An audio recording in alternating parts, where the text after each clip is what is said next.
क्रांतिकारी जोहार। जय आदिवासी, जय भील प्रदेश।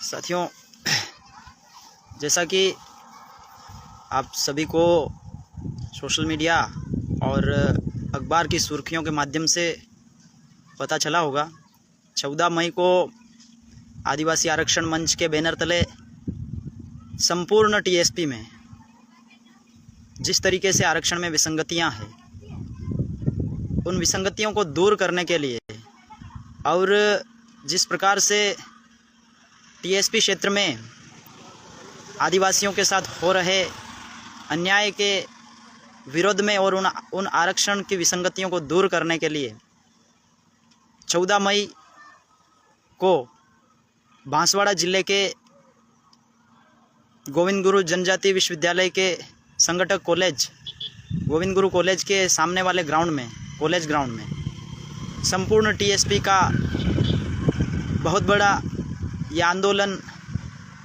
किया जा रहा है, जिसमें आप सभी महानुभावों, सामाजिक कार्यकर्ताओं, राजनीतिक पद प्रतिष्ठा से संबंधित आप सभी महानुभावों का उपस्थित होना सादर प्रार्थनीय है, वंदनीय है। साथियों, हम सब जानते हैं जिस प्रकार से सभी भर्तियों में टीएसपी में जो हमें आरक्षण दे रखा है, वो हमारी जनसंख्या की तुलना में बहुत कम है और हमारी जनसंख्या जो है वो उससे दोगुनी है। तो इस प्रकार से अगर हम देखें तो इस प्रकार की आरक्षण व्यवस्था में हमारे आदिवासी समाज के भाइयों के साथ जिस प्रकार से अन्याय हो रहा है, वो बहुत ही गलत है और हमको इन सारी समस्याओं को से निजात पाने के लिए एक मंच पे आने की ज़रूरत है। और इसीलिए पहले जो चल रहा था, पूर्व में जो आंदोलन चल रहा था मिशन 73, उसी की तर्ज पे वापस पुनः एक बार टीएसपी क्षेत्र में संपूर्ण टीएसपी का ये महाआंदोलन 14 मई को निश्चित किया गया है। आप सभी इसमें बढ़ चढ़ के हिस्सा लें और जितने भी आप ग्रामवासी, शहरवासी, गांववासी, जितने भी आप लोग हैं, सभी इसका प्रचार करें और ज़्यादा से ज़्यादा संख्या में रैली में उपस्थित हों। साथियों, हम जानते हैं हर जगह पे हमारे आदिवासी समाज की जो प्रतिनिधित्व है, वो कहीं ना कहीं बहुत कम मात्रा में हमें देखने को मिल रहा है, जबकि टीएसपी में जनसंख्या जो है वो लगभग 75% से भी अबव है। तो इसीलिए हमारे ये 3 मुद्दे हैं। पहला, भर्ती और पदोन्नति में जनसंख्या के अनुपात में आरक्षण मिले। दूसरा, राज्य सेवाओं में जो 12% हमें मिलता है, उसमें टीएसपी का पृथक से 6.5% मिले। और तीसरा जो मुद्दा है वो है जितनी भी भर्तियां हैं उसमें न्यूनतम अंक जो बाध्यता दे रखी है वो ख़त्म की जाए। तो ये जो 3 मुद्दे जो है वो बहुत ही ज्वलंत मुद्दे हैं और इसी को लेकर के सभी प्रकार के लोग, चाहे वो किसी राजनीतिक विचारधारा से जुड़े हुए हो, चाहे नहीं जुड़े हुए हो, चाहे कोई सामाजिक कार्यकर्ता हो, सभी लोग इन मुद्दों पे मुखर आवाज़ उठा रहे हैं। इसलिए आप सभी से भी ये आग्रह है, ये निवेदन है, आप सभी इस आंदोलन में शिरकत करें और इस आंदोलन को एक जन आंदोलन के रूप में आगे बढ़ाएं, क्योंकि ये जो अंतिम समय है, चुनाव का साल है और इस साल में हम चाहे जो मांगे हमारी पूरी करवा सकते हैं। तो क्यों न इन 3 मुद्दों को चुनावी मुद्दे बनाया जाए और हर घर तक ये मुद्दा पहुंचाया जाए और इसके समर्थन के लिए जगह जगह से लोगों को तैयार किया जाए। तो साथियों, हम सबको इन सारी चीज़ों को ध्यान में रखते हुए जितने भी लोग आपको अलग अलग राजनीतिक विचारधारा से मिसगाइड करते हैं, उन सभी को साइड में हटाते हुए और जितने भी लोग अपने आप को बहुत बड़ा सामाजिक व्यक्ति बताते हैं, उनसे भी मेरी दरख्वास्त है, आप अपने डंडे, झंडे, एजेंडे को साइड में रख करके आरक्षण मंच के बैनर तले आकर के सभी से रायशुमारी करते हुए ये जो वास्तव में जो मुद्दे हैं, जिनसे वास्तव में हमारे समाज को फ़ायदा होगा, इन मुद्दों के साथ खड़े होइए, इनका समर्थन कीजिए। और जो लोग आपको किसी पार्टी विशेष का दर्जा दे करके या फिर किसी पार्टी का सोची समझी साजिश बता करके आपको मिसगाइड कर रहे हैं, उनको भी नेस्तनाबूद करने का वक्त है। ये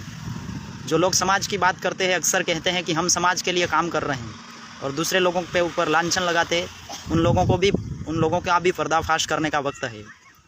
जो लोग हमको बांटने की बात कर रहे हैं, हमें अलग अलग विचारधाराओं में ले जाने की बात कर रहे हैं, उन सब का एक्सपोज करने का टाइम है ये। अगर इन मुद्दों पे कुछ लोग आपके ऊपर राजनीतिक लांछन लगा सकते हैं, उन सभी बातों से बचते हुए जो लोग आपको गलत बता रहे हैं उनको साइड में करते हुए उनको एक्सपोज कीजिए कि वास्तव में यदि आप समाज के हित में लड़ते हैं तो मुद्दे विशेष है, क्योंकि हम जानते हैं कि सारी ही समस्याओं की जो एक सॉल्यूशन होता है वो है शिक्षा।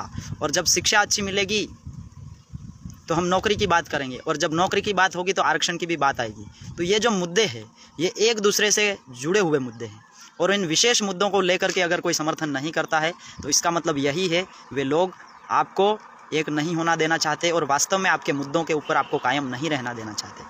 ये बात हमें गांठ बांध लेनी चाहिए। इसलिए जितने भी लोग आपको बांटने की कोशिश करते हैं, हमें उनके विपरीत सामंजस्य बिठा करके बिना किसी राजनीतिक स्वार्थ या श्रेयता लेने की भावनाओं को छोड़ करके इन मुद्दों के लिए अपने हिसाब से लोगों को व्यवस्थित रूप से रैली में शामिल करने की हमें ये जिम्मेवारी उठानी चाहिए।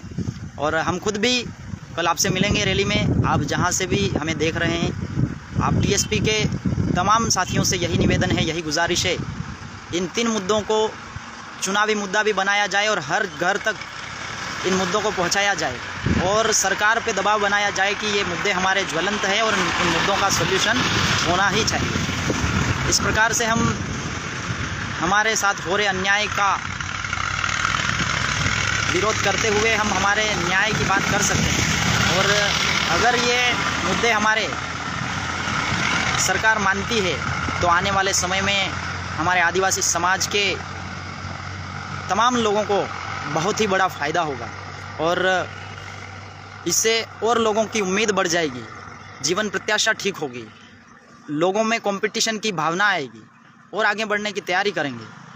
इसलिए ज़्यादा से ज़्यादा लोग इन मुद्दों को समर्थन देते हुए 14 मई को कॉलेज ग्राउंड पधारें और ज़्यादा से ज़्यादा इस संदेश का प्रचार प्रसार करें। और भी बहुत सारी बातें हैं, मैं ज़्यादा ध्यान नहीं दूंगा, लेकिन वक्त बहुत ही कम है। और मैं खुद भी, लोग हमें कहते हैं कि आप अपने विचारों को लेकर के स्टैंड नहीं रहते हैं। मैं ये कहता हूँ कि विचार हमारे हैं,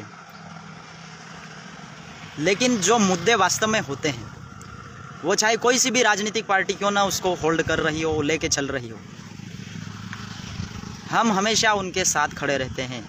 हम बिना किसी स्वार्थ के जो सार्वजनिक मुद्दे हैं उनका समर्थन करते हैं। हमको पता है कट्टरता किसी भी चीज़ की काम की नहीं होती है। हमारे को बीच का रास्ता अपनाना पड़ेगा, और जो वास्तव में मुद्दे होते हैं उनके ऊपर डट के खड़ा रहना पड़ेगा। तभी जा कर के हम हमारे समाज में जो वांछित बदलाव है उसको कर पाएंगे। अदरवाइज़ बहुत सारे हमारे साथी भी है जो 5वीं 6वीं अनुसूची की बात करते हैं और कहते हैं कि अनुसूचित क्षेत्र में 100% रिजर्वेशन आदिवासियों का है। वो बात हम भी मानते हैं, ठीक है, वो सब कुछ है, संविधान में लिख रखा है, 5वीं 6वीं अनुसूची में है ये सारी चीज़ें। लेकिन हम खाली ऐसा कह देने से हमारे को 100% रिजर्वेशन नहीं मिल जाना है। रिजर्वेशन को लेने के लिए, अपने अधिकारों को मनवाने के लिए हमारे को स्टेप बाय स्टेप चलना होता है। अगर कुछ लोग ये बात कहते हैं कि ये लोग खाली जनसंख्या के अनुपात में डिमांड कर रहे हैं, लेकिन हम स्टेप बाय स्टेप चलेंगे। अगर हमारे को जनसंख्या के अनुपात में मिलेगा तो तो आने वाले समय में वक्त और परिस्थिति वो भी डिसाइड करेंगे, निश्चित करेंगे। तो इसलिए 100% का मुद्दा रख करके जनसंख्या के अनुपात का विरोध करना गलत बात है। अगर आप इसमें समर्थन करते हो तो वक्त के साथ वो भी चीज़ें होगी।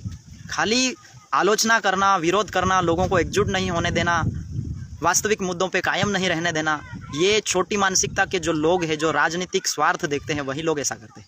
इसलिए इन बातों को समझिए और जितने भी हमारे सामाजिक जनप्रतिनिधि हैं, चाहे वार्ड पंच से लेकर के सरपंच हो, चाहे अपन ग्रामीण पंचायती राज व्यवस्था से लेकर के देश की राजनीति की बात करें, चाहे सड़क से संसद तक जितने भी जनप्रतिनिधि होते हैं, उन सभी से हमारा यही निवेदन है, आप सभी लोग इन वास्तविक मुद्दों पे कायम हो करके अपने गांव से, अपनी ढाणी से, अपने शहर से सभी हमारे टीएसपी के आदिवासी भाइयों को इस रैली में शामिल कीजिए। आप हर पंचायत स्तर से, अपने स्तर से एक गाड़ी कीजिए और लोगों को लाइए और इस आदिवासी आरक्षण मंच के इन सारे मुद्दों के लिए सरकार के सामने अपनी बात को मुखरता से रखिए। हो सकता है कुछ लोगों को वहाँ पर मंच नहीं मिले, क्योंकि इतने सारे लोग आते हैं तो समय कम होता है, तो बहुत सारे लोगों को हो सकता है वहाँ पर मंच नहीं मिलता हो। कोई दिक्कत नहीं, आपके पास आज सोशल मीडिया जैसी ताकत है, आपके पास हर हाथ में कैमरा है, मोबाइल है, आप अपने विचार को रख सकते हैं, वीडियो के माध्यम से रख सकते हैं। तो जितना कुछ भी हो आप कोऑपरेट करने की सोच रखें, सहायता करने की सोच रखें, लोगों को बांटने की बात न करें। हम भी जानते हैं समाज के हित के लिए क्या है और क्या गलत है, ये चीज़ हम भी समझते हैं। इसलिए कृपया करके उन लोगों से तो मैं विशेष निवेदन करता हूं जो किसी राजनीतिक विचारधारा से जुड़े हुए हैं और इस वास्तविक मुद्दों का जो विरोध कर रहे हैं, तो इन बातों को समझने के लिए अगर इन मुद्दों के पीछे भी अगर कोई राजनीतिक स्वार्थ के लिए आता है तो भी हम तो उसका स्वागत करते हैं, क्योंकि हमें पता है वो भले उसका राजनीतिक स्वार्थ से देखता हो, लेकिन उसके राजनीतिक स्वार्थ के चलते समाज को बहुत बड़ा फायदा हो जाने वाला है। इसलिए जो लोग ऐसा सोच के भी आते हैं तो आइए, हम मना नहीं कर रहे, लेकिन वहाँ पर आकर के सिर्फ जो मुद्दे हैं उनके ऊपर कायम रहना होगा आपको। तो ज़्यादा बातें नहीं करते हुए मैं अपनी बातों को यहीं समाप्त करूँगा और एक बार पुनः आपसे यही गुजारिश करूँगा कि ज़्यादा से ज़्यादा संख्या में अपने गाँव, ढाणी, सड़क, शहर, जहाँ से भी जो लोग वास्तव में समाज के लिए सक्रिय रहते हैं, जिन लोगों को नहीं पता है, ऐसे लोगों को इन मुद्दों के बारे में जानकारी दीजिए और ज़्यादा से ज़्यादा संख्या में इस महारैली को सफल बनाएं, इसमें अपनी शिरकत करें। आप सभी ने मुझे इतने ध्यान से सुना, इसके लिए आप सभी को बहुत बहुत जोहार, आभार, धन्यवाद। और मिलते हैं आपको 14 तारीख को कॉलेज ग्राउंड में उस महारैली में, फिर जो भी बात होगी और मिल के करेंगे। जोहार, आभार, धन्यवाद। सब्सक्राइब कीजिए हमारे चैनल को और बेल आइकन को दबाइए हमारी लेटेस्ट वीडियो सबसे पहले देखने के लिए।